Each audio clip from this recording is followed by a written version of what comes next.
Dahil nga hindi mapakalitong si Marcy ay pumasok ito sa loob ng kwarto nitong si Sam.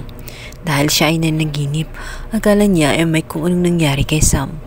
At mas nagulat pa siya nang matapos niyang kumalma ay napansin niya ang mga nakakalat na damit nitong si Sam.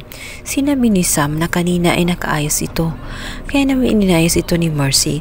Subalit laking gulat niya dahil sa loob ng lagayan ng mga damit nitong si Sam ay makita na nga niya ang kutsilyo kung saan yun nga ang ginamit sa pagpatay kay Beverly. Nanginginig si Sam sa takot, subalit agad niyang tinanong ang kanyang ina kung nahawakan ba niya ang naturang kutsilyo. Ngunit sinabi ni Aling Mercy na hindi niya ito nahawakan dahil malaking problema kung ito'y nahawakan sapagkat magkakaroon ito ng fingerprints at maaaring makakasuhan ng kanyang ina at siya na nga ang mapagbintangan.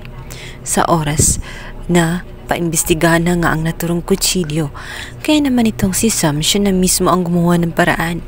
Nilibing niya ang kutsilyo doon sa malayo. Ngunit ang hindi niya alam ay nasundan pala siya nitong si Georgina na siya namang napakautak.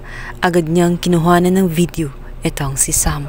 Tinawagan agad ni George itong si Sergeant Villa, ngunit sa buong akala niya ay may makikita siya sa loob ng hinuhukay ni Sam dahil sa pag-aakala niyang nilibingan ni Sam ang naturang kutsilyo ay wala sapagkat nagbago nga ang utak nitong si Sam.